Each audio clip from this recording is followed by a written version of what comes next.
Okay, let's talk about the rocking chair assignment and the purpose behind that. The rocking chair assignment is an assignment where I ask you to place yourself in the future, 5 years, 10 years, 15, 20, so forth, until the time when you're 80 years old, reflecting on your life and what is it that you see. There's great purpose in this, and the idea of it simply comes from the classic Charles Dickens novel, A Christmas Carol, where Ebenezer Scrooge is visited by three ghosts. You're familiar with the story. Ghost of Christmas Past, that has to do with your moral inventory. You've already done that. Ghost of Christmas Present, where are you right now dealing with this addiction and frustrated with it? And the Ghost of Christmas Future is where he was shown his future. What would things be like? So I ask you to use your imagination to really go 5 years. And this is much more difficult to do with younger people because they can't seem to see themselves ever becoming 80 years old. But trust me, there will come a day, if you live long enough, where you will be 80 years old. Really use your imagination.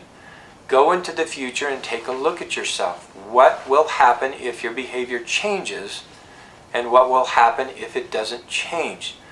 You know, it's a powerful, powerful story of Ebenezer Scrooge. And remember, when he saw his future, he saw that things were happening. He saw that the things that people said about him. He saw that how he had negatively influenced people's lives.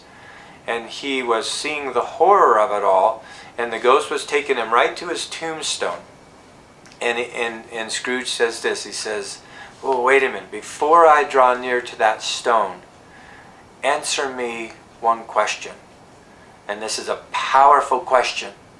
He says, "Are these the shadows of things that will be, or are they the shadow of things that may be only? Say it as thus with what you show me, that it just may be, that there's still a chance for me." And then he goes on to say that men's lives foreshadow certain ends, and men's courses foreshadow certain ends, and if they persevere in them, yes, it will lead to that. But if the courses be changed, if change happens, then the end result will change. Say it as thus with what you show me. And then we know the end of the story. He woke up and it was Christmas morning and he had a chance to correct things. It's a great and powerful story in that Scrooge was very old, right? He wasn't just a young man anymore. So this should give hope to no matter where you're at in this process. Realize that today you can change. You can make a difference in your life. As you start to apply the principles you've been learning about, you can change. And so, again, the purpose is, and make sure you do both. You go and see, if I don't change, this is what's going to happen. This is how old I'm going to be. This is how old my kids are going to be. And I know it's an exercise in imagination. But then also, if you do change, this is what you see. And then when you get the I do change part done, that's what I encourage you to focus on as you move forward. Don't focus on the negative stuff. Focus on the positive stuff. Again, that's what the future vision statement is about.